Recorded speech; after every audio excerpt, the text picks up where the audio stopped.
Bonjour, je vais vous présenter Cette colline pour alto et piano, une œuvre commandée par le festival Ars Musica en 2024. Les interprètes Maxime Désert et Marianne Marchal ont élaboré un programme autour de Dimitri Shostakovich pour commémorer en cette année 2025 les 50 ans de sa disparition. Un disque de ce duo reprend l'intégralité du concert de 2024. Dans ce projet, le compositeur Jean-Paul Dessy a choisi de rendre hommage directement à Shostakovich. Dès lors, pour ma part, j'ai décidé d'honorer l'altiste Fyodor Droujinine, premier interprète de la dernière œuvre de Shostakovich, la sonate pour alto et piano. Je dédie donc cette colline à Fyodor Droujinine. Fyodor Droujinine est un musicien russe.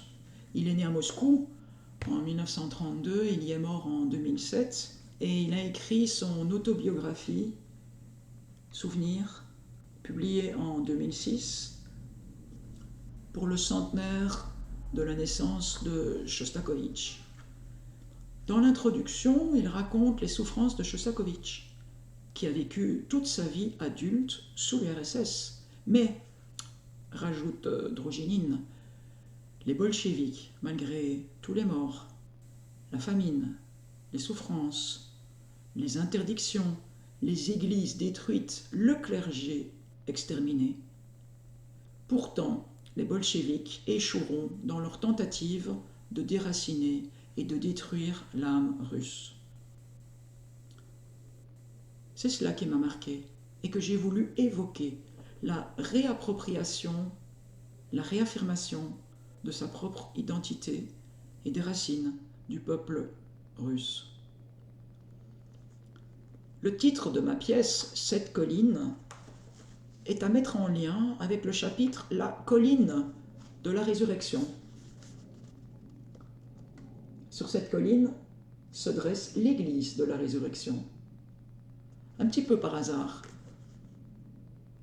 Droujinine et sa femme, en suivant un mouvement de foule, en se demandant ce qui se passait, se retrouvent dans cette église et ils y assisteront à la fête de la théophanie, qui est propre au culte orthodoxe. Et ils racontent « Katia et moi n'avons pu nous défendre de la sensation que dans notre pays exténué et abruti, dans ce peuple trompé commençaient à percer les premiers rayons de la guérison spirituelle. » Dans cette colline, j'évoque l'opus 138 de Shostakovich, c'est-à-dire le 13e quatuor. Il a été créé par le quatuor Beethoven en 1970, et bien que dédié à Vadim Borisovski, le maître de Droujinine, c'est ce dernier qui en assure la création. Droujinine raconte : dans le cycle des quatuors de Shostakovich, le 13e, dédié à mon maître, occupe pour moi une place de choix. Le 13e donne à l'altiste une responsabilité particulière. L'interprétation du 13e quatuor m'a beaucoup rapproché de Dimitri Shostakovich.